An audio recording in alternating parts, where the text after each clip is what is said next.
The human diet is a starch-based diet. It's certain kinds of vegetables that they need to focus on to get their energy, to fight wars, to be great athletes, to deliver their babies. And, they need this kind of energy, and it comes from starch.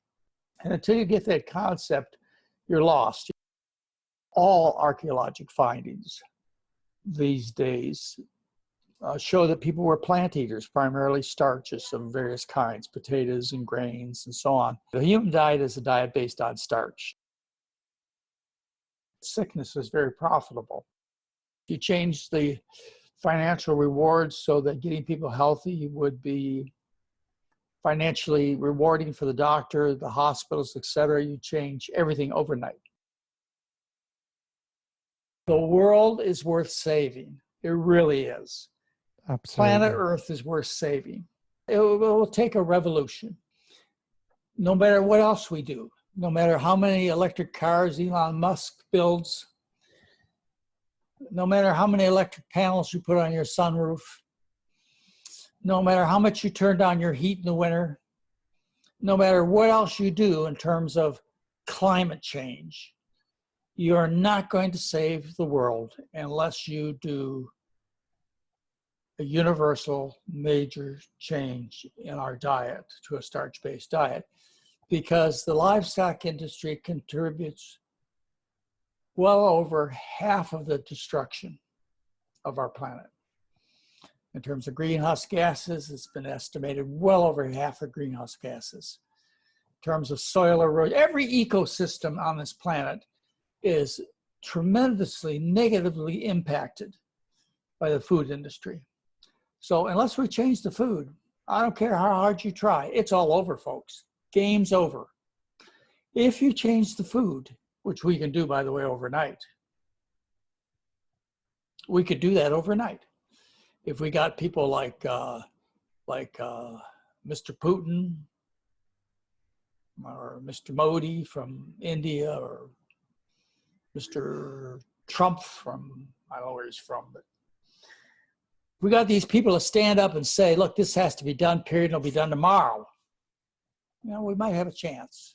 At least give us some breathing room so we can get things fixed that are being fixed. But it's not going to be enough unless we get the food. So that's how important I think the food is.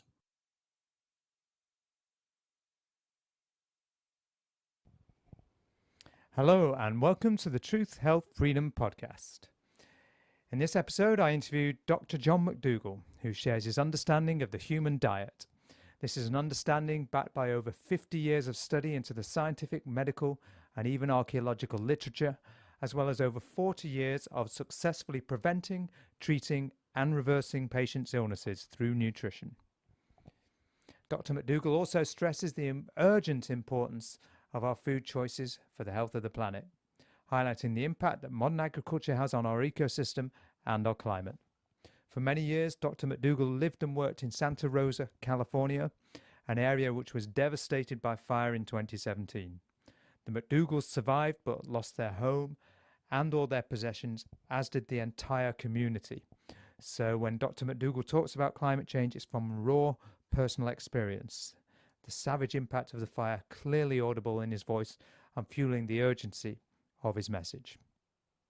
To fully appreciate the impact of modern agriculture upon the environment, it's well worth checking out the video, the YouTube video, which I've linked in the description, which will explain in about 15 minutes just how we are impacting the environment through the way we produce food. So do check that video out, and that will help for those who haven't heard this information, will help the understanding of the interview. So anyway, here is my interview with Dr. John McDougall. Hello and welcome to the Truth, Health, Freedom podcast. My guest today is Dr. John McDougall. So welcome, Dr. John McDougall. Well, thank you. And you're halfway around the world, I guess, huh? Yeah, Manchester, England. Well, not quite halfway. How's the movement going in England? In addition to the people in Europe being thoroughly entertained by our administration, Are they starting to get wise as far as health and food goes and realize that America is the leader in health business, not healthcare business, but health business, and that the American way is promoting sickness all over the world, including England. And I bet you guys are right there with your obesity statistics and diabetes statistics, and it's got to be just as bad in the United Kingdom. So yeah, we're doing we do pretty well on that score. I think we're trying to keep up with you. However, there's a flip side as well. You know, I started significantly trying to change my diet maybe 11 years ago, and at the time it was a very isolating thing to do. It was very, very isolating. Whereas now, the number of people who are trying to eat healthy, I think, is increasing as quickly as the diabetes is going up and the heart disease is going up. Yeah. On one hand, there is a large group of people trying to go the other way, some for ethical reasons and some for health reasons. I would say that being plant-based, veganism seems to be very popular. The whole food side of things, whole food plant-based, is perhaps less well-known and less popular, but certainly people are just becoming much more aware of the connection between what they stick in their mouths and their health. And it's changed dramatically in the last 10 years. And in Manchester itself, if I want to find somewhere where I can buy and eat healthy food, I can find it a lot more easily now than I could 10 years ago. So, oh, that's great. Yeah. Well, I started all this in probably 1977. So, it was hard then too. But I don't know. The food, even though it's vegan, vegetarian, it still doesn't hit the standards of what the human diet is. It's just in most cases, I know there are exceptions, but in most cases, a vegan diet is just vegetables drowned in some kind of toxic oil. And people just don't get it. And of course, they try and avoid potatoes and rice and breads and things like that they believe are sickening and fattening. And so even though they've got, a glimpse of what they should be doing, which is eating lesser known animals, they really don't have a glimpse as to what they should be eating. And that's why the book I published in 2011, which is really a big seller in Europe, called The Starch Solution. That's why I call the book The Starch Solution, to tell people what they can eat and what they should be focusing on: a whole food plant-based diet. It could be nuts and potato chips, and well, I guess that's not whole foods, but it's plant-based.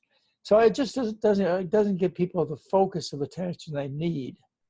And people are led into believing that they're going to get the satisfaction and the health and the long-time maintenance of a good diet. They believe they can do that by just going to vegetables. But they don't realize that the human diet is a starch-based diet. It's certain kinds of vegetables that they need to focus on to get their energy, to fight wars, to be great athletes, to grow inside their bodies and to deliver their babies. And, they need this kind of energy, and it comes from starch. And until you get that concept, you're lost. You try and live on broccoli and cauliflower and sprouts and lettuce and chard and kale and so on. You go, man, this just isn't hitting, and nobody can eat this way. Well, of course you can. It's not enough calories in the food. There may be plenty of nutrients, but nutrient deficiency is not the problem that people in the Western countries are suffering from. We're suffering from, quote, nutrient excess. They're not really, well, I suppose sodium is a nutrient, but cholesterol is not a nutrient, and the kind of dietary fat that people are consuming are not nutrients. There are fats that are nutrients that really have to be consumed, but they're small in amount and vegetable in origin. So, when you go to your friends and relatives, you try and help your mom, and you say, look, The reason you got diabetes and rheumatoid arthritis and constipation and so on is just because you're basing your diet around the wrong foods. You're basing your diet around junk. She says, no, I'm not. I eat high quality meat. I eat grade A cheese and, the best white bread on the market. So no, I eat really good food. And you say to mom, well, yeah, I know, but that's not the food for human beings. And if you'll switch to what human beings have always eaten, and when I say that, I mean almost every human being that walked this earth has lived on a starch-based diet. If you look back to, for example, everyone is taught in their high school and junior high history classes about the diets of various people, like the Aztecs and the Mayans. They were known as the people of the corn because they lived on corn. American Indian, the same thing. Corn was the center of their diet. Sure, they got an occasional buffalo that rotted out in the field with no refrigeration. But, it was mostly corn that they lived on. There was an article today in the paper, and that article was about bread that was found in southeastern Europe that dated back 14,000 years ago.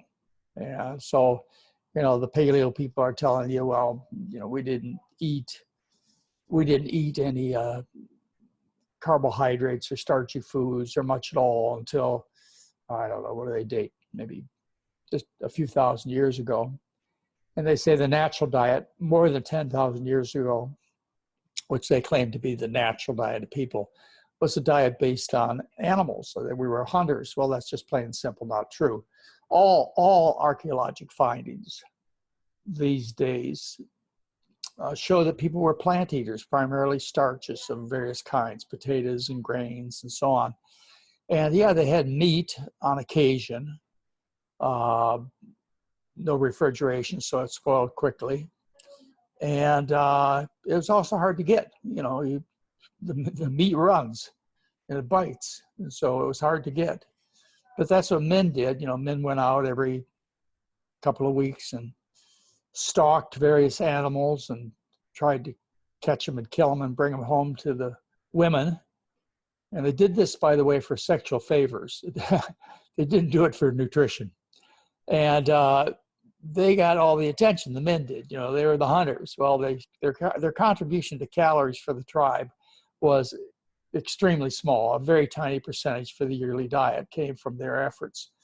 Most of the calorie intake came from grandparents and children and women who were out in the fields picking various kinds of starches primarily. Starch had to be the centerpiece of the diet. They also picked up other things, non-starchy vegetables, which were fine too. But it's a sexism thing, boy. In this day and age, when that's all we talk about in the newspaper is sexual harassment, sexual abuse. Hey, that's been going on as long as, well, certainly longer than meat eating. But anyway, the human diet is a diet based on starch. Until you figure that out, that what you're supposed to be eating is starches, like potatoes. And you say, how much of my diet should be starch? Well, the answer is by eyeball. You don't need to weigh it or count your calories, but by eyeball, you should look at your plate and you should find that 90% of the food is rice or potatoes or sweet potatoes. About 90% of what you see ought to be starch, and the rest should be some kind of green and yellow vegetables and some fruits. And there should be very little, or actually, I think it'd be worth your while to eliminate all animal foods from your diet. And I say that for a couple of reasons. One, a little bit of meat's likely not going to kill or sicken most people, but there are a lot of people in the world, like 8 billion people, and that little bit of meat is dwindling to the point where only about 10% of the fish are left, and so on. So we're at the final edges of destroying the planet. So your little bit gives permission for you and other people to continue to do that behavior. The other thing is it's harder when you try and change habits. It's harder to cut down. In fact, it's almost impossible to cut down. People have to quit 100% to really give up serious addictions or habits. Like, for example, smokers. I've never seen a smoker quit by cutting down, and I've never seen an alcoholic quit by switching to beer and wine. And likewise, it's much easier with food if you don't have you don't have a pepperoni pizza sitting next to your potatoes and beans that are well seasoned, well flavored, and taste a heck of a lot better than a pepperoni pizza. So anyway, I would suggest an all or nothing approach, but it's not an all or nothing approach as far as effects go. You get what you put into it. Well, sometimes it's all or nothing. When we deal with autoimmune diseases, allergy diseases like rheumatoid arthritis and other kinds of arthritis, is a little bit of the protein that initiates the inflammation of the joints and other tissues. It doesn't take a lot. It just takes a tiny amount, like the amount you have at the tip of your finger, to initiate the allergic reaction that causes the body to attack itself, the antibodies to be produced to attack the joints. So in some cases, a little bit does matter, but it's mostly a behavioral thing. You just take the stand. All right, I want to be different. I'm tired of being 100 pounds overweight or 20 pounds overweight. I'm tired of being constipated. I'm tired of taking these blood pressure and diabetic pills, and I'm just tired of being sick. But I don't have an answer. Yes, you do. The answer is a starch-based diet. That is, most of your food comes from starch, and a little bit comes from vegetable matter, green and yellow vegetables and fruits. And then on, Halloween, you may want to have a piece of candy, or on your birthday, you may want to have a piece of cake, or I don't know. But these should be special at most for people, these rich foods. And unfortunately, in the United Kingdom and the rest of Europe, and now in almost all of Asia and the continent of India, most of the food is becoming rich food. And as a result, overnutrition is the primary problem of the world today. It's not undernutrition. People are not starving. They're being overnourished, and the consequence you can see in China and Japan, and you can see it in the statistics come out of those countries. For example, in China in 1980, there was very little obesity and almost no type 2 diabetes. And what they reported in JAMA, the Journal of the American Medical Association, in 2013, was that China had now reached a population where over 12% were frankly diabetic, and half the population was pre-diabetic, whereas in 1980, fewer than 1% of the population had diabetes, and it was virtually non-existent, nor was obesity or heart disease or multiple sclerosis or rheumatoid arthritis and so on.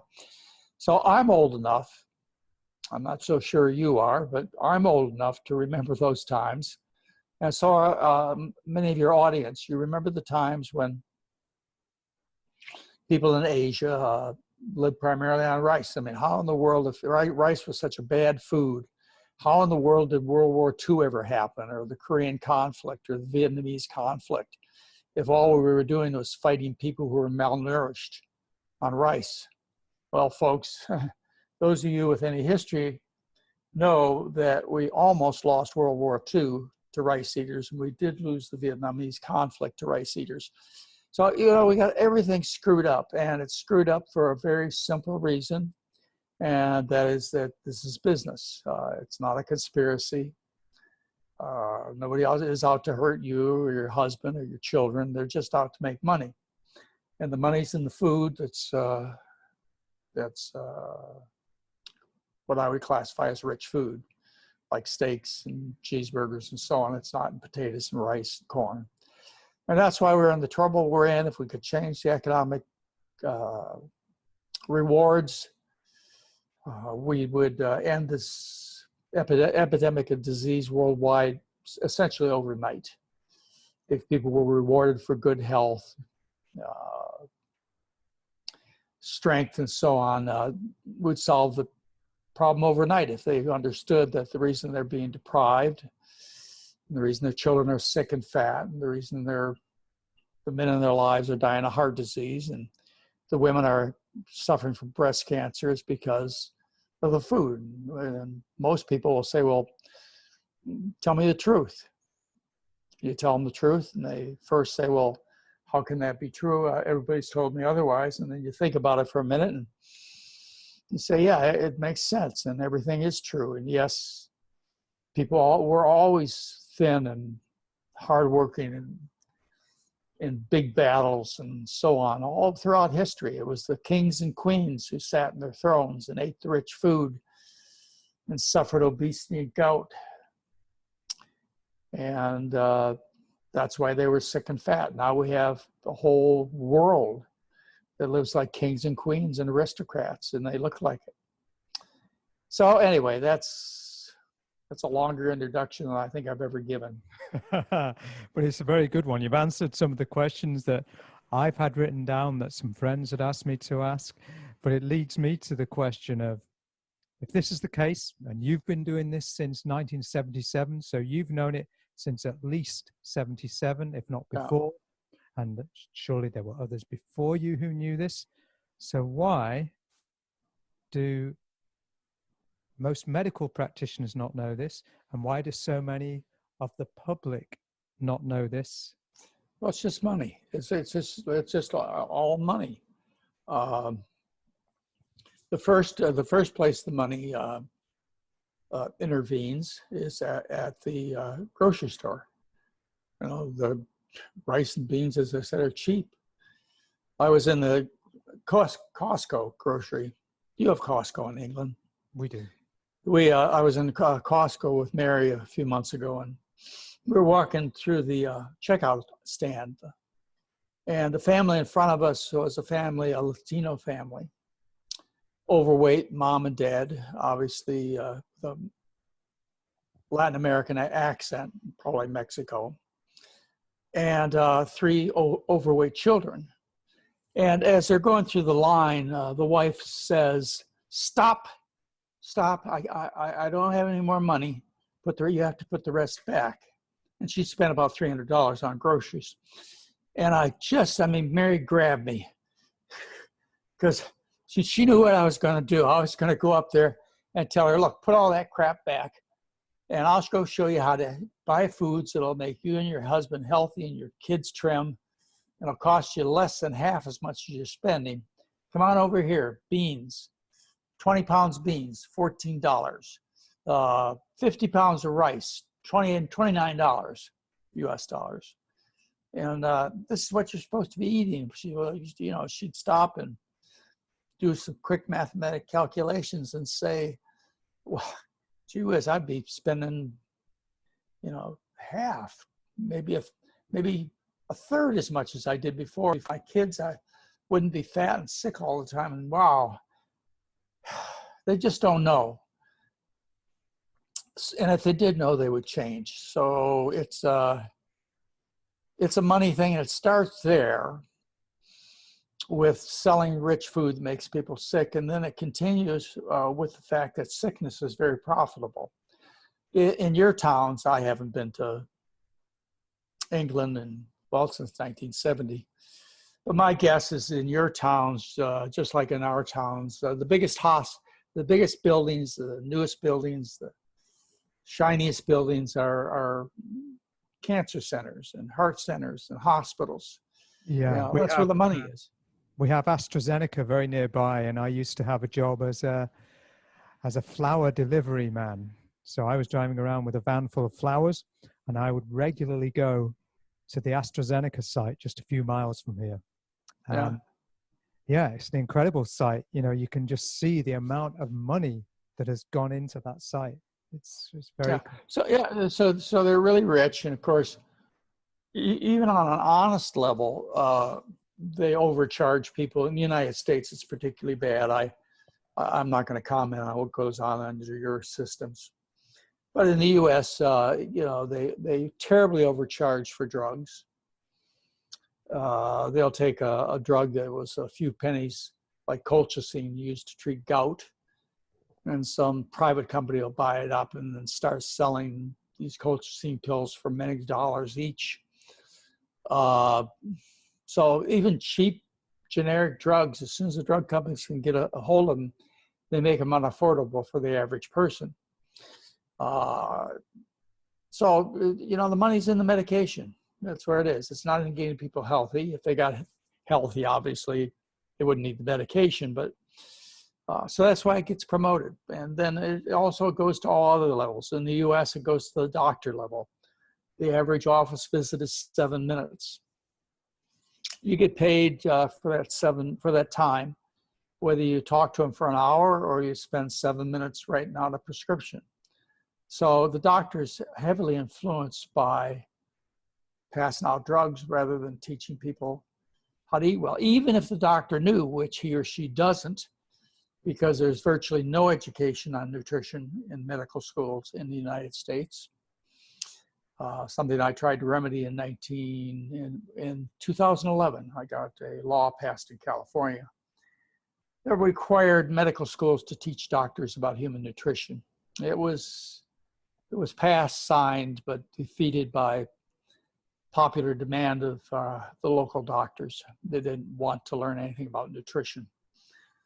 And anyway, so there's money there. That's where all the money is. You change the financial rewards so that getting people healthy would be financially rewarding for the doctor, the hospitals, et cetera. You change everything overnight.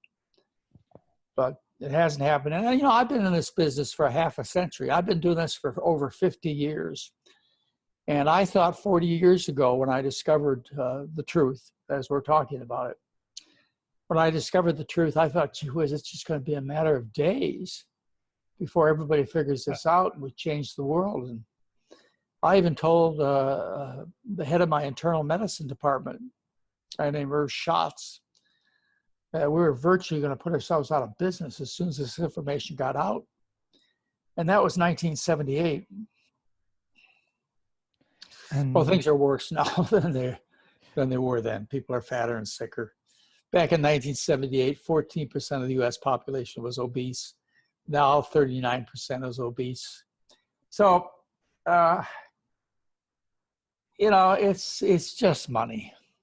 But do you see signs of hope? So, for example, you've talked about the incentivization of doing the right thing. So I know in America, I've heard of Kaiser Permanente. Obviously, we have sure. Here. And they're one sign of hope.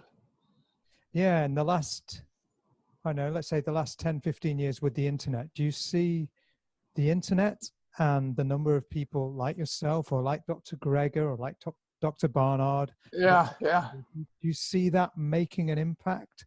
It does. It is. It's just that the forces on the other side, the money on the other side, is so vast. They don't even bother contradicting what Dr. Barnard or Dr. Esselstyn or myself or all the other, well, I wouldn't even call them brave people, because you don't have to be brave, because nobody's going to come after you. All the other people willing to tell the truth. There's just so much money, they don't even bother contradicting what we have to say. They don't even care. You can believe that bacon causes breast cancer if you want. We don't care, just buy it. So do I see a chance for change? Well, I don't think people are going to do it themselves. A few of us do. A few. Now, what percentage that is, it may be as many as 75%. I don't know. But nobody has a chance. So we can't find out now. How could we incentivize this? Well, we do something. We have employee immersion programs where we take care of the employees of a couple of big companies here in the U.S., Whole Foods Markets, and also CenturyLink, which is a telecommunication company. And there's the money there. They've saved gobs of money. And they actually had published Forbes magazine this month, I believe, would be July 2018. this month published a short piece about how CenturyLink, the telecommunication company, has been working with us for 5 or 8 years, and they've just saved gobs of money. And they're so excited about the program. And so, yeah, there's one way. You get a big company like Ford Motor Company or GM to realize that they're wasting all this money on the medical system, a system that's proved in almost all cases to not work for chronic disease. It works for acute problems like lacerations, broken bones, infections. But when it comes to chronic problems, it's a complete failure and a costly one. People just, I don't know. They don't know, so they don't have the chance to change. Those that do find out, a good percentage do change. But this, the question is, how do you get the information out? It could happen without choice. In other words, the economy of the world could go such that people could only afford to eat rice and potatoes. I think that's a really good possibility. I think, unfortunately, it's going to be a short-lived time because there's nothing good that's going to come after that. So I think we'll see times where people will live on starch-based diets again as the planet's natural resources diminish. It will be an irreversible change that we wish we'd have fixed 50 years ago when we knew better. There are some countries in Europe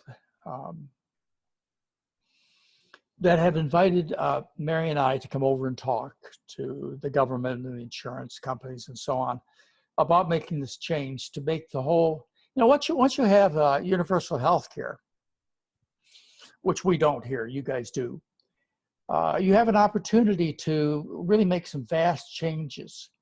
You could say, look, we know it causes lung cancer and emphysema, and if you're going to smoke, we're going to penalize you with an extra tax or something, or I don't know. If we're in a situation where a country said, look, we're our strength economically, just like any big company or any small company, our strength economically depends upon healthy workers, not only for the cost of the bypass surgery and the breast amputation and the diabetic pills, but you're not as productive when you're sick. You're not doing the job that I pay you for when you don't look good and feel well. So, big companies and countries and so on are kind of looking at it and thinking of it as an important part of their new health system. But again, the money is so huge with industry and the lobbying. And even though 40 years ago, I believed this would we'd never be. 40 years ago, I couldn't even imagine the world being as bad as it is in terms of health and nutrition. It's just like 40 years ago, I couldn't imagine American politics to be like it is. But you know what? Things happen. Yeah, life is full of surprises. So if you don't believe this is all a lie and that industry is doing this, look at American politics for a minute. If British politics weren't as bad, I don't know, I'm not saying they are, but I think we provide a great example of what doing the wrong thing can be. And lying to people can be. Mary and I were just talking about that. Mary's my wife. Is lying is acceptable. It is an acceptable behavior these days. So that's on a negative note. On a positive note, you mentioned Mary there. Yeah. What influence has Mary had? Because you obviously came across the nutritional information. You had undergone your medical training. How has Mary influenced your career and influenced the information that you've been able to communicate to the public, to your patient? Well, that's a question I really like to answer, because when I came across all of this, of course, we were eating the American diet, just starting to think about food and its importance. And Mary was an okay cook. She ate much better than I did. Many more vegetables, much less meat and eggs and so on. And, when I discovered all this, I said, Mary, we got to change our diet and we can't teach this to other people. And she's a very easygoing person. And, so, okay, fine. I like those foods anyways. I grew up on most of those foods that you're recommending in our family. I didn't eat like you guys did. So anyway, we put together a little notebook that we gave out to our patients, and Mary invented the recipes. As a matter of fact, I can clearly tell you that Mary is the inventor of low-fat vegan cooking. And that should be a landmark that people recognize. Is before Mary and her, cookbook I'm talking about that I needed for my practice to help my patients, there was low fat, which meant you skinned your chicken and you drank skim milk, or there was vegan, which was vegetables and fake meat swimming in oil. And that was it. Nowadays, low-fat vegan cooking is pretty much the only way people cook. The truth has spread amongst our group, our followers, our believers, that the oil is extremely toxic, and you just can't take the skin off the chicken and make it health food. So there are probably 50 or 100 low-fat vegan websites out there, and they all come from one place, and that was Mary's invention at my encouragement back in the late 1970s of this way of cooking. But I'd like her to get a little credit, but she's not the kind of person that wants any credit, but she did. She invented low-fat vegan cooking, and then we got other people interested, and we have about 4,000 or 5,000 published recipes. There's a McDougall cookbook app that has 1,000 recipes in it, which is like $5. You buy it on Amazon, however you buy apps. It's a really, really neat thing. People love the cookbook app. We have 13 national best-selling books. 11 are filled with recipes. So, we got lots of recipes, but I want to make a really important point. People eat monotonously. We eat the same thing over and over again. In rice-eating communities, they have rice 3 times a day. In potato-eating communities, they have potatoes 3 times a day. Your diet really should be quite simple. It can be complex. You can eat all the 5,000 recipes Mary and others have put together. But what you really need to do is find one thing you like for breakfast. Like this morning, I had oatmeal. We have oatmeal. Right now we have blueberries because the grandkids went out and picked blueberries this weekend. But before that, we had oatmeal and bananas every morning for breakfast. And for lunch and dinner, we have pretty much the same thing. We have leftovers. We have a food company called Dr McDougall's Right Foods. I think they sell them in England and Whole Foods. We have one of those, or we have vegetable sandwiches or leftovers from the night before. And the night before's cooking is simple, like one of my favorite meals is mashed potatoes and corn and peas with a brown gravy over the top. Oh, just love that. And that's one of the favorite meals at our program. We run a live-in program in Santa Rosa, California, where people come and stay with us for 10 days. And we take them off of their unnecessary drugs and get in eating and knowing how to cook and like the new foods. But mashed potatoes, boy, we serve those the first night because almost everybody loves mashed potatoes. And the gravy Mary makes with it is just such a knockout. And it's low-fat vegan, of course. So you need to find something, like mashed potatoes and broccoli or rice and, cauliflower and rice. And but we got the smart, what is it called? A smart pot? Do you know the name of it now? I know the thing. Yeah, smart Anyways, it's one of those. It's a slow cooker.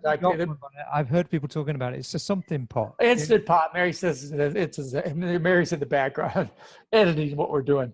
She says it's an instant pot, and she just throws she takes a few of the potato buds off and throws the potatoes in with skins, and then cooks frozen corn, and makes a nice little sauce. And that's one of our favorite meals. And another one is she has a slow cooker that she's had for 40 years. A same old slow cooker, on, off, medium. That's it. No electronics. And she puts beans out in the morning, and we'll have beans and rice at night, or beans and potatoes, and maybe some broccoli along with it. And we eat very simple. Water is usually our beverage, and we love our food. Absolutely love our food. We use a little salt on the surface of the food, which most people can do. We have our favorite spicing. We get to eat as much as we want. We're both in, I would say, good health at over 70 years old. And that's what I encourage you to do. If you're serious about this, don't make a big deal about it. Don't overwork yourself. Just find a few things that you like right now. Maybe it's some kind of bread for breakfast in the morning, or some kind of cereal with a healthy moisturizer, or pancakes or waffles, or potatoes. A lot of people like potatoes, hash brown cooked without oil. Find something you want to eat every morning for breakfast, and just eat that over and over again, and do the same thing for lunch and dinner. You'll love it. It'll be so easy for you, to just have 1, 2, or 3 things to have to choose from. So it doesn't have to be difficult. And what you said there, how you love the food, I just think I eat a lot of the same things every day, but I find there's infinite variety of food that are healthy.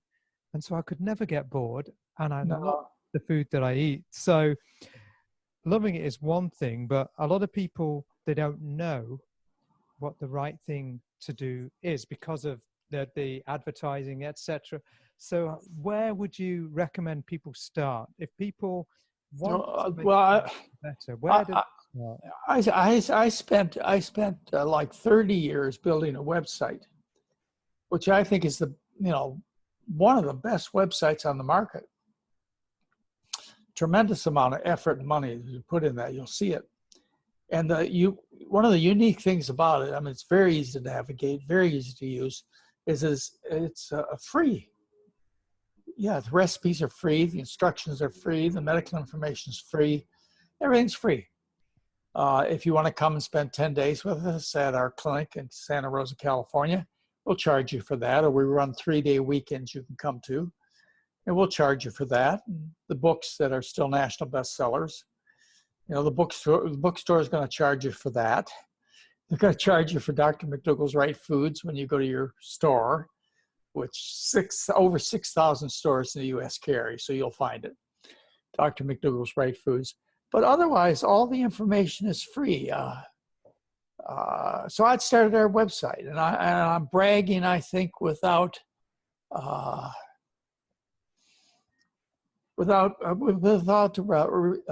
repulsing people. I'm just trying to tell you that's if you want to learn what I've learned and what I know, and the way I've learned to communicate in a simple way, that's where you go.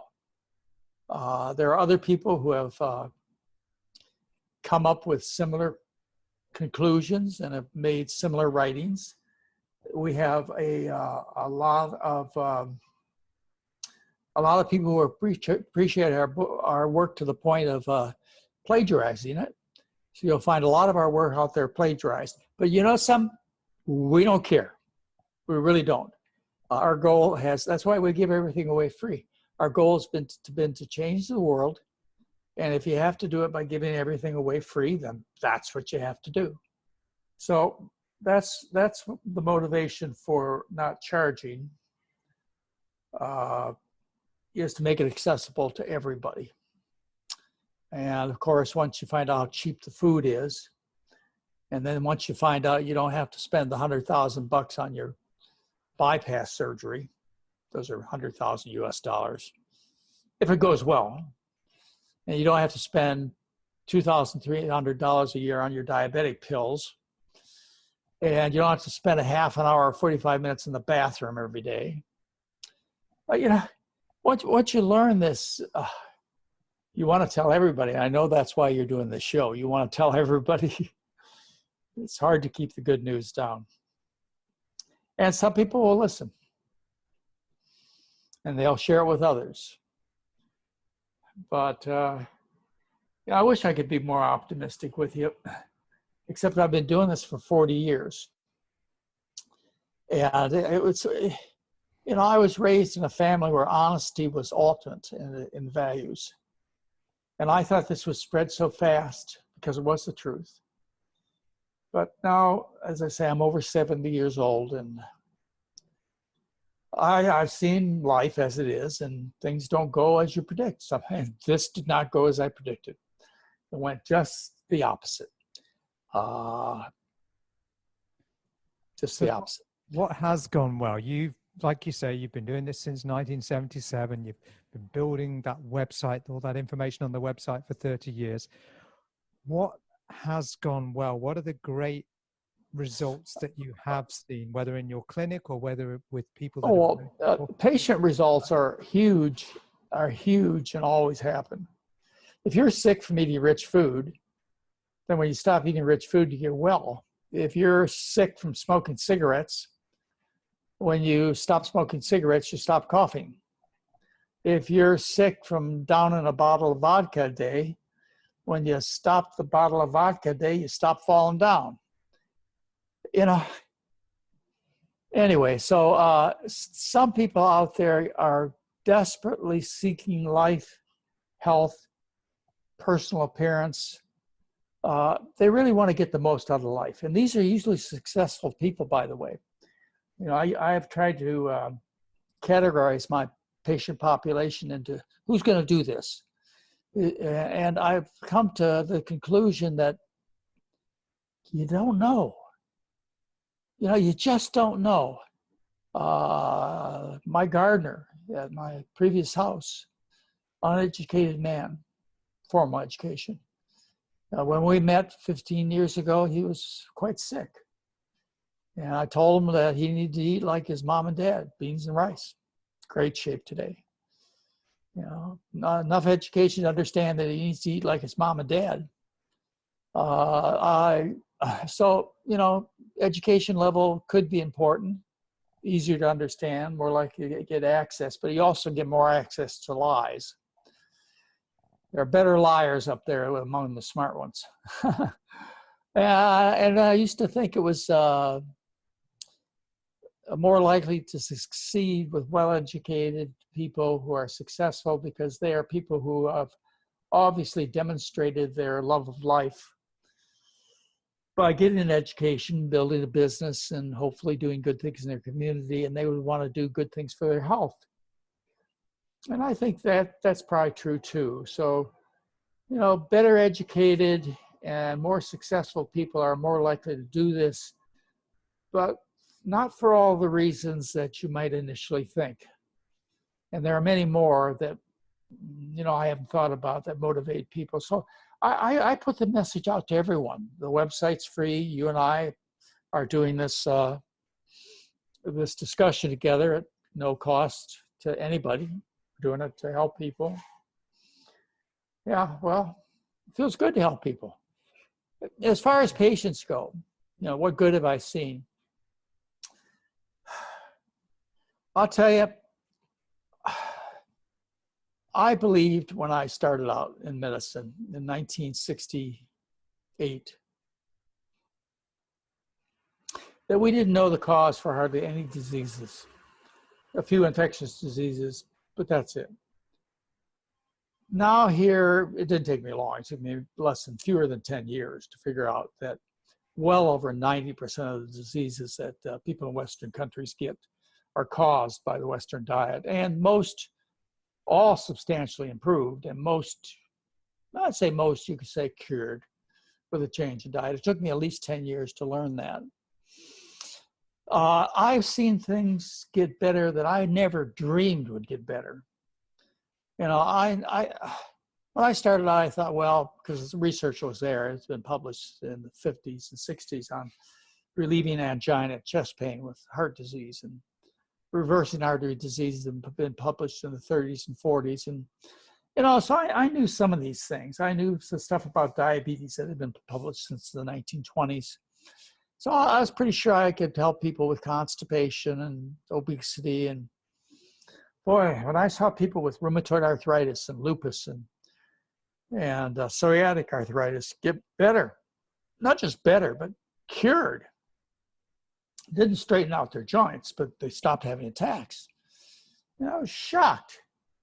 And this happened over and over again. Then I found out multiple sclerosis was due to the Western diet. And we actually did a study that's published, you can look it up, at Oregon Health and Science University, where the neurology department and I spent a few dollars and did a study on my diet, the diet I recommend, starch-based diet with fruits and vegetables, on people with MS.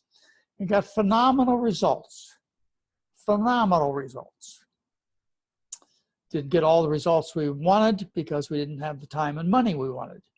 But enough results that would have any honest doctor lay down their pen and pick up their fork and spoon and hand that to the patient. You just never know. People come in and say, I've had this rash for so long, or I've had this pain here and now it's gone. And God, you know, when people ask me things I don't know, like, do you think the diet will help this? I tell them, well, I've never seen it happen before, but almost every day I see things happen I never see happen before. It is rare that people don't get better, especially if you can make any substantial link to the diet. It's just so rare. It'd be like, you know, a drunk not sobering up if you took away his or her booze. It just doesn't happen. If you take people off meat and cheese and milk and corn oil and olive oil and et cetera, and you put them on bean burritos and spaghetti and marinara sauce and mushu vegetables and rice, and you know, and what happens is they get better, and how better they get is amazing. In 7 days, we published results on 1,615 people. You can find that in the medical literature. It's in the peer-reviewed medical literature. And in 7 days, we got an average. This is 1,615 people. All of the people that went through the clinic over 10 years were included. And the average weight loss was 3.1 pounds. Average drop in cholesterol was 22 points, which is about 3/4 of an international unit in your units. Constipation gone in a day or two, diarrhea gone, aches and pains gone, all in 7 days. Blood pressures, we get our reported data on these people and the ones from Oregon Health and Science University, from the medical school here in Portland. Results show permanent weight loss, tremendous weight loss, and permanent. Our Oregon study shows 85% of the people, 85% of the people were adherent to the diet for a year. And the average weight loss was 20 pounds. These are people who weren't interested in losing weight. That wasn't why they came. They came for MS. The average drop in cholesterol was 20 milligrams per deciliter. Again, about 3/4 of an international point. So, you know, the work is there. It's been published. It's true. Nobody contests it. You would certainly want this kind of knowledge to be prevalent in your family and in your community. Maybe if you work behind the meat counter at some grocery store, you wouldn't be happy about it, but you know, it just makes so much nonsense, except for the fact that we're acting like human beings. In other words, money trumps. Money trumps. Hey, I didn't really mean to say that, but money is king. Cash is king. And morals are completely out the window. And people do it in the way human beings do it. They rationalize. You know, I'm not excluding myself from this kind of behavior. This is normal human behavior. Is you somehow or another you rationalize what you do, even though you know darn well you're wrong. It's the money. You know, doctors make lots of money. Drug companies make lots of money. So food companies make lots of money. Given all these influences, okay, let's say you've got a young person now who wants to make a career, whether in nutrition or medicine, they want to make a positive difference, but they've got to go through this education system that might be influenced by the business and by big pharma and by agribusiness and all these kind of things. What advice could you give to such a person who is determined they want to make a career out of this, but they want to do it the right way, in the way that you've done it, in the way that Dr. Gregor's doing it, etc.?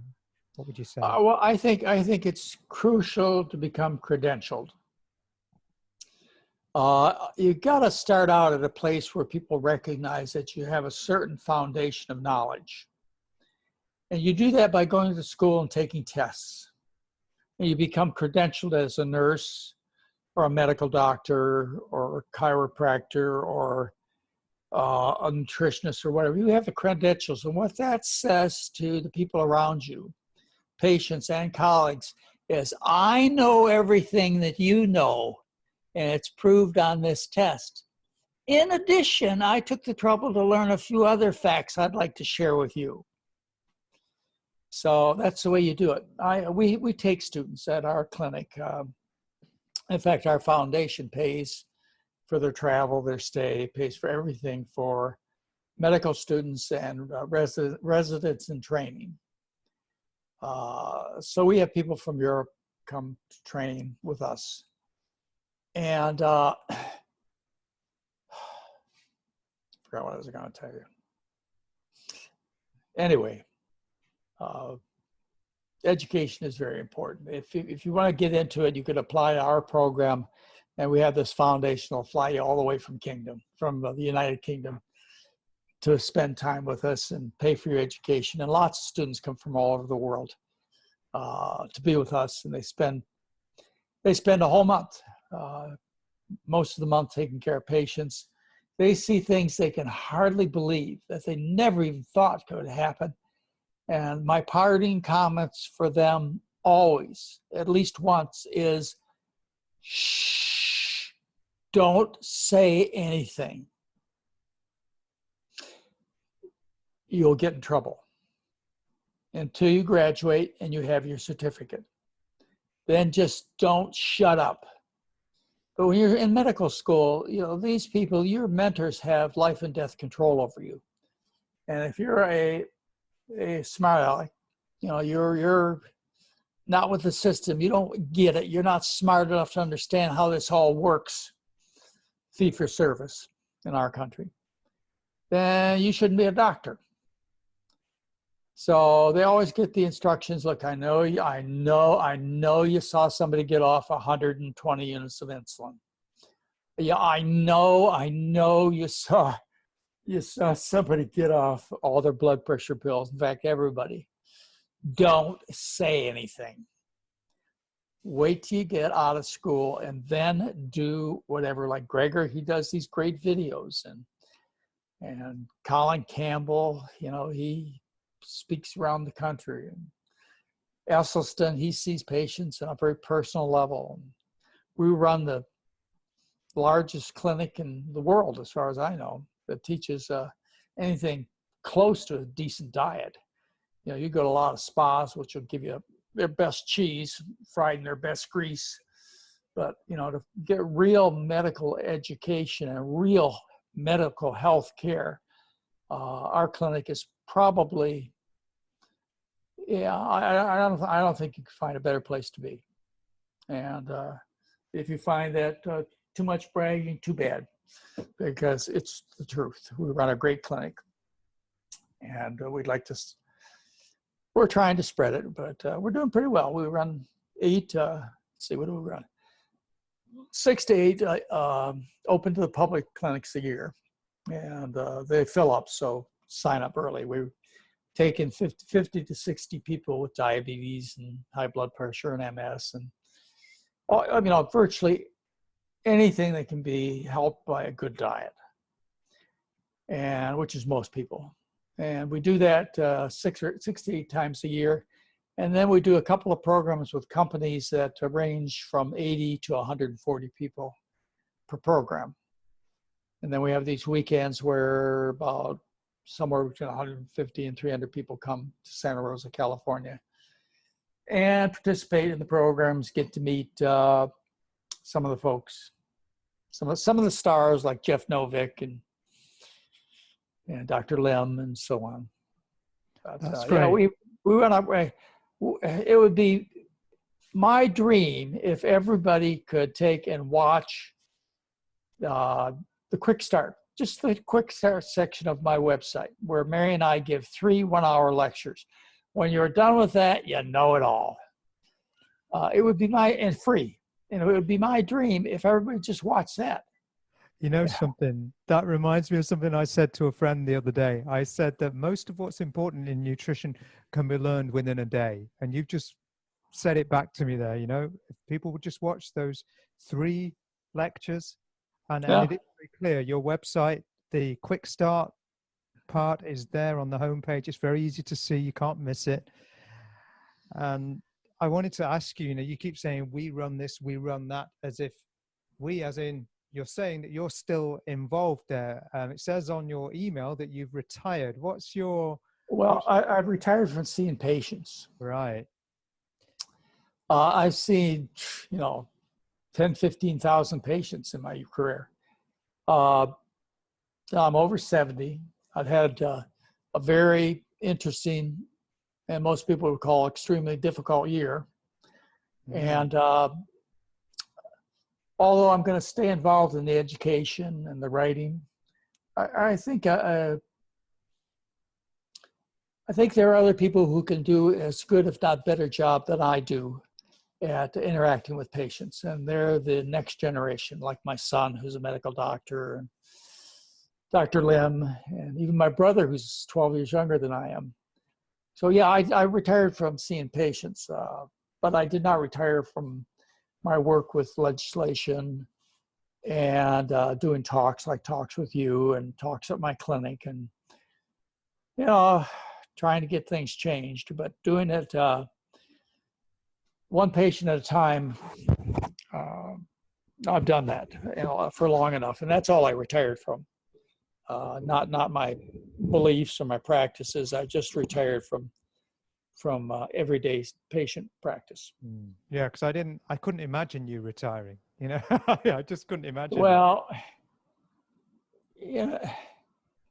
when you have 60 people to see and take care of during a week, that's an awful lot of work, even for somebody who's 50 years old. And I just felt that the patients could get better care if I involved somebody else younger. The new doctors, they think a little bit differently. And in some ways that's good. You'd be amazed at how much of the teaching that I got 50 years ago is the exact same garbage, useless, dangerous stuff that they teach today, particularly when it comes to cancer and diabetes and even a bypass surgery and heart disease. It's the same thing. Nothing's changed. Their results haven't changed. They're still failures. They're still expensive. They're still lying to the public. But anyway, I have some very good doctors. I have seven physicians who work for me. And they have a great time. I'm there to supervise, give them a little help here and there, and make sure the program runs well. The administrative part of the program has been taken over by my daughter, who's in her mid-40s, who's extremely talented, very, very good at making things work. So she tells me when to get on stage and when I should get off, and pretty much she runs the whole program along with the rest of our staff. We have a great doctor, Dr. Lim. Those of you who get to know him, sometimes when people find out I'm not going to be as personally involved in the program as I used to be, they get disappointed. And then they meet Dr. Lim and they go, wow, what a gift. What a gift. Or people have seen me before and seen him this time. They go, you know, you're good, but Dr. Lim's pretty darn good too. Hey, I won't say he's better than I am, but some people would. Anyway, yeah, that's what I've stopped doing. I've stopped seeing patients. Okay, that's great. You touched upon that the same things are being taught now as were being taught back when you were at school. Yeah. What are the most common misconceptions, not just among doctors, but among patients and among the general public? What are the most common misconceptions that you feel people need to have corrected? Oh, they're so common they're hardly worth mentioning. It's like you become overweight by overeating. That's complete nonsense. You can become obese by eating foods that cause obesity, which are high-fat foods. There's this article published in the Journal of the National Academy of Science. It was published this month, July 2018, the year 2018, July, on feeding mice different components of food. And what they found was it was only the fat in the diet that caused obesity. The fat you eat is the fat you wear. People think fat is, I don't know what they think it is or where it goes, but they think carbohydrates are fattening. And the truth of the matter, the body has a very difficult time storing carbohydrates. And when you look, you can prove this to yourself right now. Look back, or even now, at people who are starch eaters, rice eaters from around the world. Look at China, Vietnam, Cambodia. Are they fat people? Well, the rich folks are, the ones that own the companies and run the governments. But are the common people fat? No. And what do they live on? Still, their diet is predominantly rice. It used to be 90% rice. White rice, by the way. 90% rice when we fought World War II. And, well, that's the most common misconception, is overeating causes obesity. It's the wrong kind of food that causes obesity, and you're only going to get it right once you put in the right kind of food. It's just like saying the reason I'm coughing is because air is not good for me. No, the reason you're coughing is because you're sitting next to a cigarette smoker. And the way you solve the problem is you tell them to stop smoking. There is a reason for obesity, and that is the fat you eat, the fat you wear. The idea that heart surgery improves survival. All studies show the treatment of chronic coronary artery disease with either bypass or angioplasty fails to save lives. There's no exception. All studies show that. But the public is sold with this is a life-saving procedure. Your husband will die. We call this a widowmaker. And we've known that to be a lie for 40 years. And there's no cardiologist in England. In fact, there's a great documentary, if you're interested in this, that was partially produced in England. It's called The Widowmaker. And it's on Netflix, probably for $2.99. Called The Widowmaker. And it's about the heart surgery business. And it's one of the most professional, high-quality videos I've ever seen done. And what it is, I think it was sponsored by the CAT scan business, the heart scan business. What they did is they went to the experts worldwide on heart disease, those who do heart surgery and those who are critical of it. I mean, really, to the tops in both fields.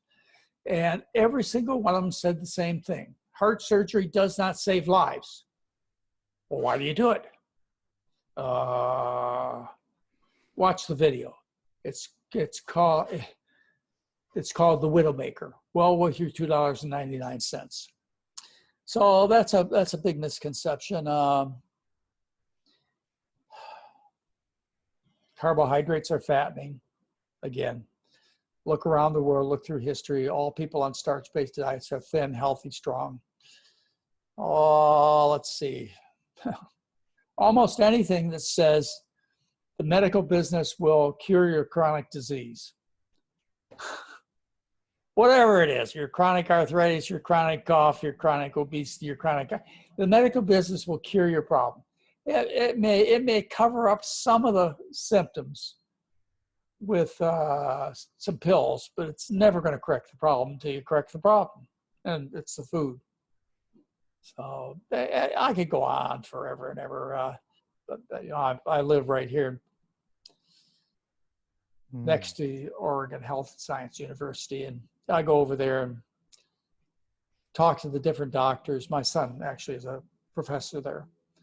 Talk to the different doctors. They know virtually nothing about food and disease. And when you talk to them about heart surgery not saving lives, they're surprised.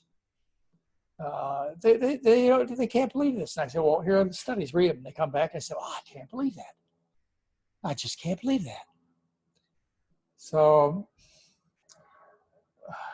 the line is unlimited. There are no boundaries to the amount of lies that can be told. Oh, look at the one with the opioid problem we have worldwide now. When opioids came out, the opioid manufacturers lied about the fact that this was an addictive substance and promoted it as if it wasn't. Drug companies, right from the beginning, they know the truth and they lie. So anyway, it's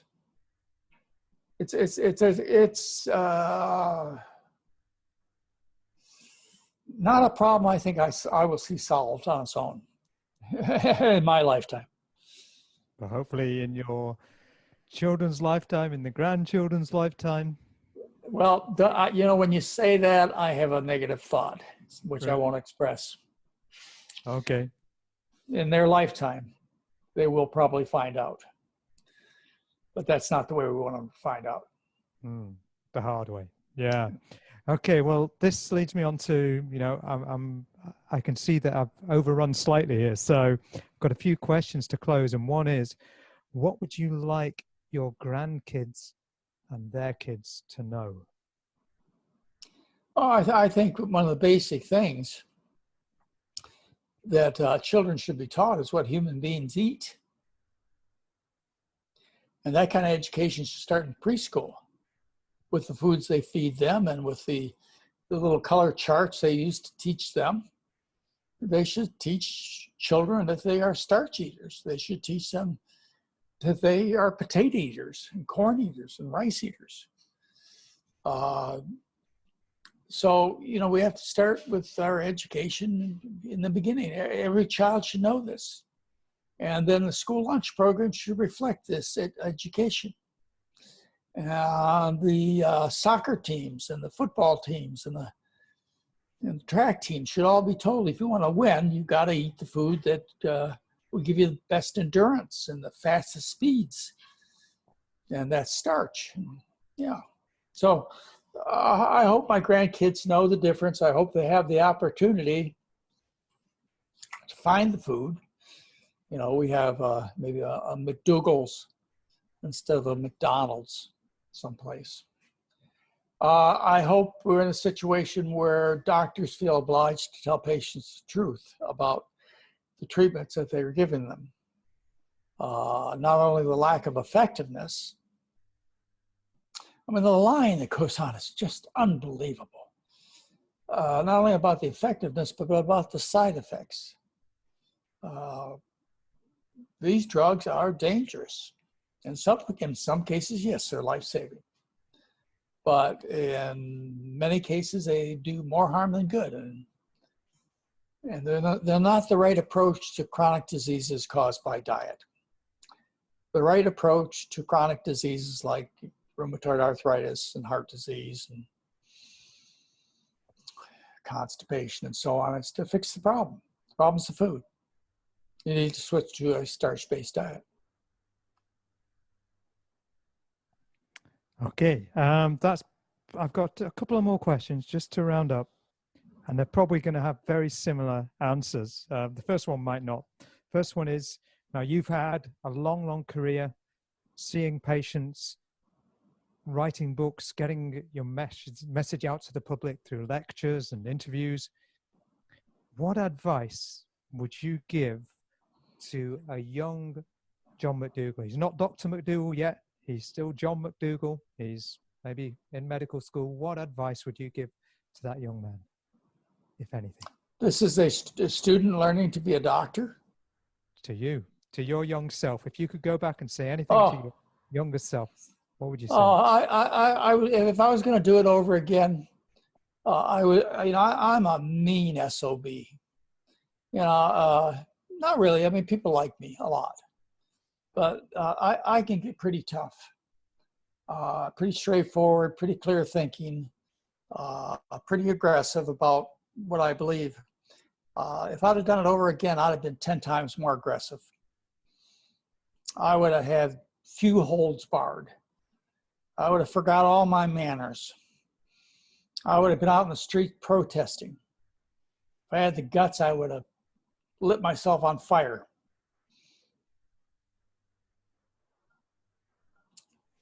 But I just put as much aggression into it as I could. I spent 2 weeks a month on the road on television and radio shows, traveling across the world, giving this message. So that was 2 weeks away from my family for almost 15 years. I put a lot into it, but I loved every minute of it.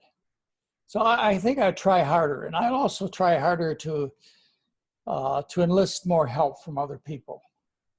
I'm not very good at that, at asking other people to join in and help and get credit. And I could have been better at that, because there are a lot of smart, well-meaning people that needed a trigger. I suppose more time with legislation, even though what I've seen done with legislation, like the law I got passed on breast cancer treatment in 1982, and the law I got passed on student education in 2011. And I still may be more aggressive about that. Here I am in the state of Oregon right now. I threatened the neurology department just a couple of months ago that I was going to go to the state and tell them that the treatments they're given, they cost $75,000 just for the medicine, don't work. And they're not telling the public. And I went to talk to the neurology department, the head of neurology, Dennis Bordet, and my principal investigator, Vijay Yadav, the heads of the neurology department here. I went and talked to them a couple months ago, and I said, you guys are passing out drugs that in my opinion, it's criminal behavior. You're stealing money from people and you're hurting them. You tell them that this works and it doesn't. $75,000. And the side effects are as bad as killing people. I said, I'm going to tell the public. I'm going to go to your state legislature and tell them. And I told them that because they know better. They're the ones that ran my study on diet and multiple sclerosis and published it. And they saw what happened to people. And they saw, they know the truth. And I basically told them, I told you, I'm clear, not mean, not disliked, but I certainly don't hold back. I told them that they were virtually hurting their patients and they should be called accountable for it. Of course, they're scared to death. Drug companies have so much money, they could ruin their career overnight. But, so I'll probably do more of that. I have plans to call the state of Oregon's health department and see if they'd like to discuss some of these things that are going on. I don't know what happened. And I hope to do more education, particularly over the internet. Love the internet. And I just hope I see a lot more folks get enthused. I know they will, particularly as they see themselves regain all their lost health. And they see the ones close to them, their family and friends, regain their health. The Army's growing, but so is irreversible damage. So like I said, I could have worked faster and harder and meaner, because I don't think 40 years was enough to make, I know 40 years has not been enough to make any significant change in the future. But you have a new generation now, like Dr. Lin. I know, but quite honestly, I don't see them working as hard as our generation did. Maybe someone will come through, maybe. I hope somebody does. For somebody to work as hard as Campbell and Greger and Esselstyn, Dean Ornish and Nathan Pritikin, a few others. They dedicated their lives throughout all consequences of criticism from colleagues or lawsuits or whatever to tell the truth. I don't see anybody in your generation doing that right now. But then again, maybe I just don't see them. Well, you did say earlier you've been surprised by certain I've been things. surprised. I'm waiting for the ones that are out there who are just kind of hiding behind the fence to knock the fence down and go after them. Yeah. The world is worth saving. It really is. Absolutely. Planet Earth is worth saving. And I'm going to continue to do what I can to encourage that. But, basically it's all over for Esselstyn and Campbell, myself, and Greger and Ornish. It will depend on, it will take a revolution. Bigger than the Vietnamese conflict revolution that occurred in this country that I went through.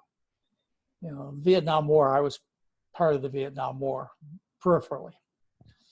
And people got out in the streets and they burnt their draft cards and they went to jail for those principles. Well, they're not doing anything except buying another Twinkies or another hot dog for this battle that's going on, which is pretty much over. So let's save the planet. Let's dream big. So for one final question, because this is a question that my friend Danny Silito asked. He's actually training in nutrition at the moment. He asked me to ask you, and I'll make this my final question because I know I've run over. What would be the implications for humanity if people did adopt this knowledge? If they did adopt these changes, what will be the implication for humanity, for health, for business, for the planet, if everyone adopts this? Well, let me say it as temperate as I can, but this will be an understatement.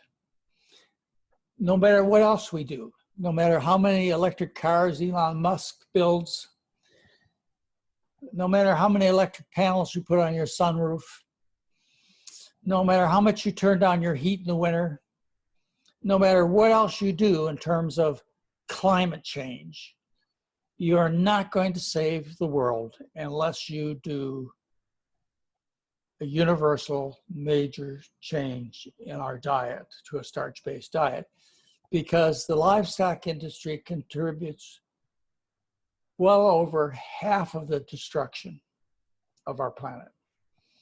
In terms of greenhouse gases, it's been estimated well over half of greenhouse gases. In terms of soil erosion, every ecosystem on this planet is tremendously negatively impacted by the food industry. So unless we change the food, I don't care how hard you try, it's all over, folks. Game's over. If you change the food, which we can do, by the way, overnight.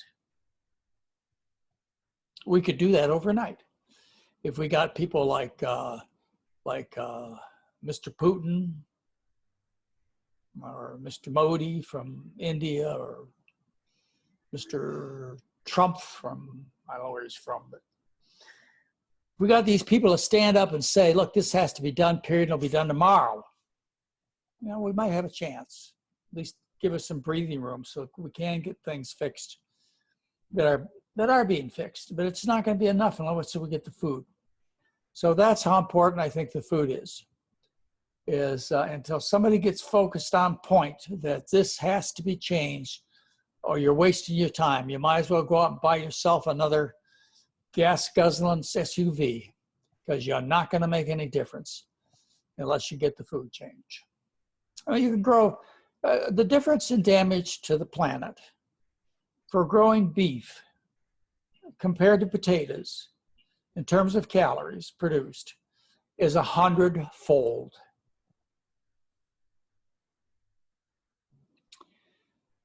So anyway,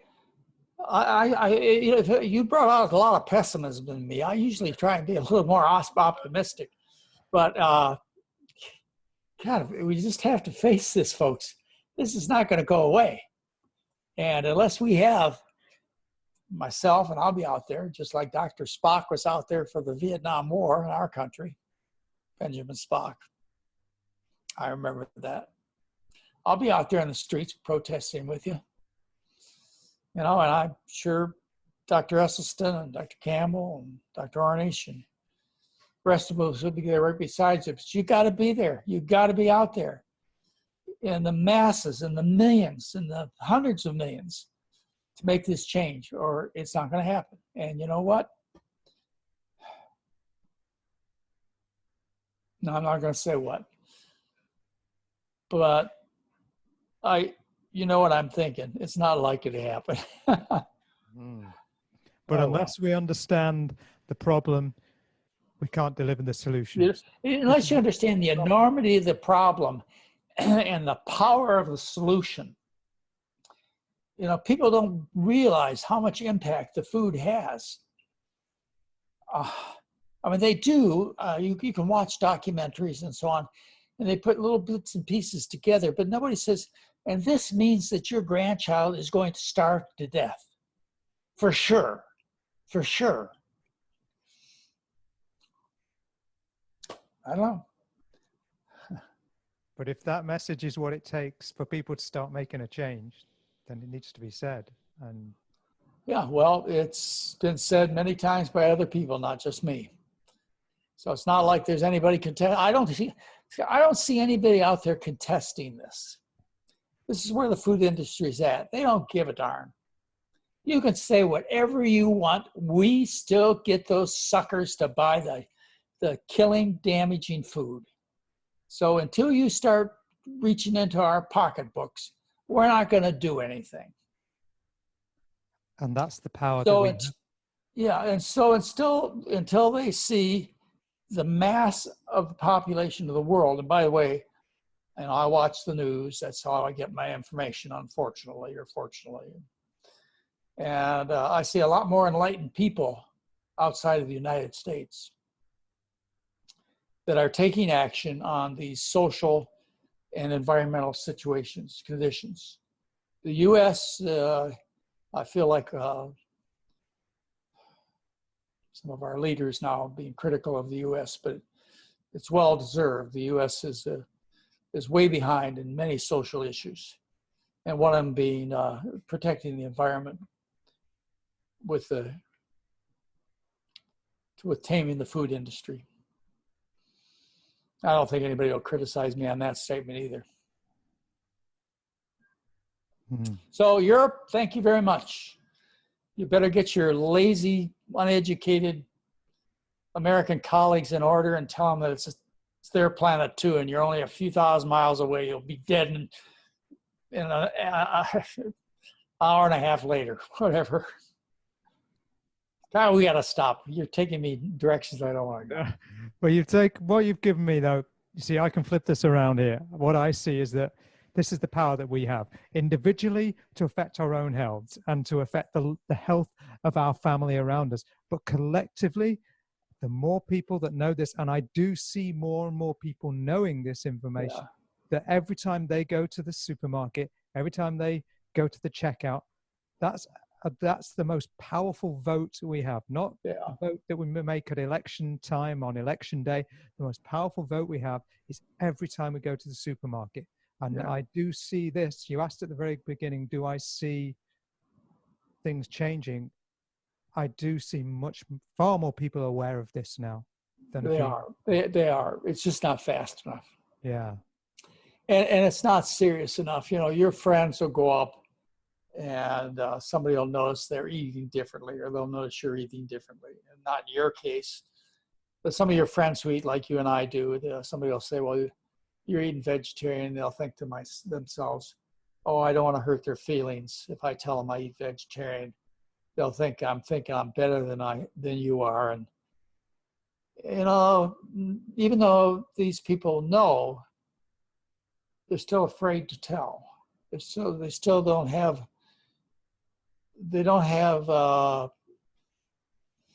the understanding that they have to take their personal strengths, their personal talents, and utilize them to the maximum, whether that's expressed in speech or writing or whatever behavior you have, in your piano playing, whatever you do. You have to do the best you can in terms of promoting the health of the people on the planet. This is not something you can say, well, I'll start being a strong advocate in 2020 or 2020. Yeah, that's when I'll come out and I'll tell people this is important. You don't have 2 more years to wait. In fact,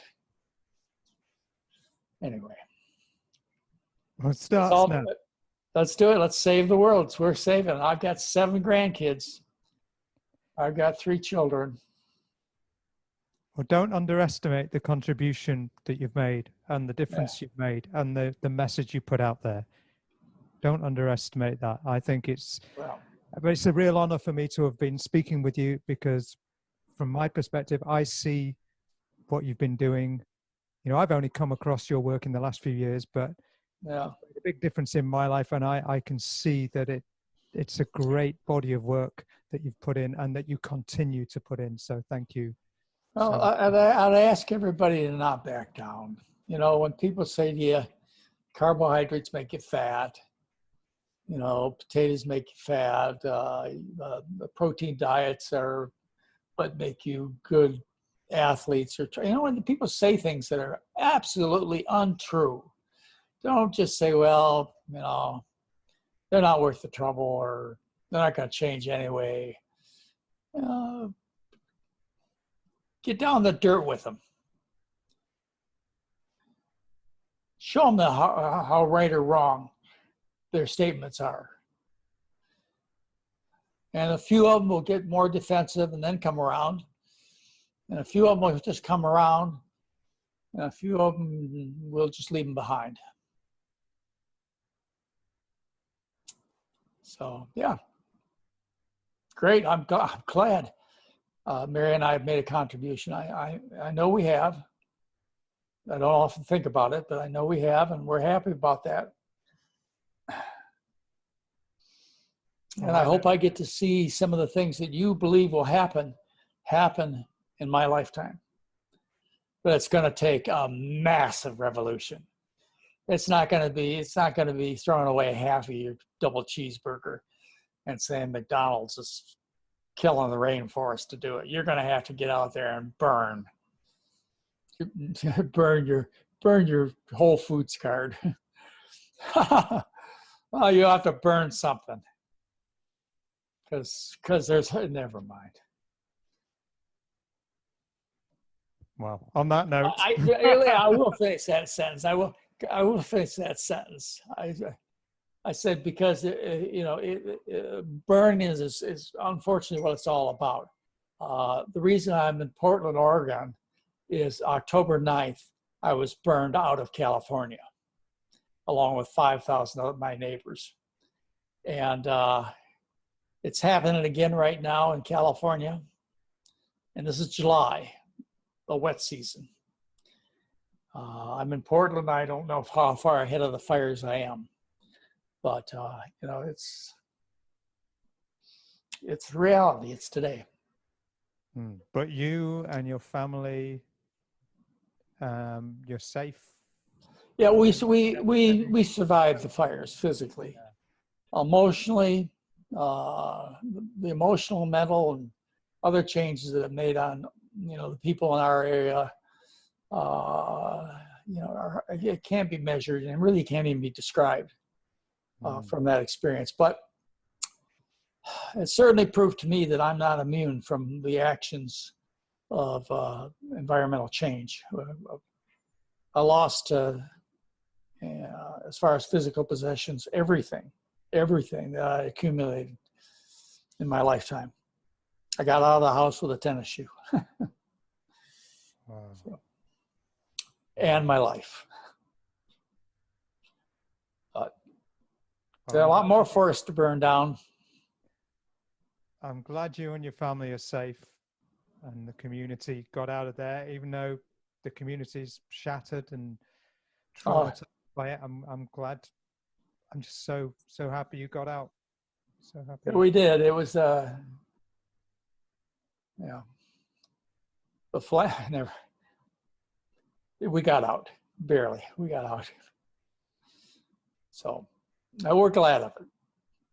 But there are over 10,000 people in just my area that lost their homes. And how many, man, this isn't even the fire season in California. The fire season doesn't start until next month. It's all right. That's enough. I'm not going on anymore. Goodbye. Tell all your listeners I was at my best.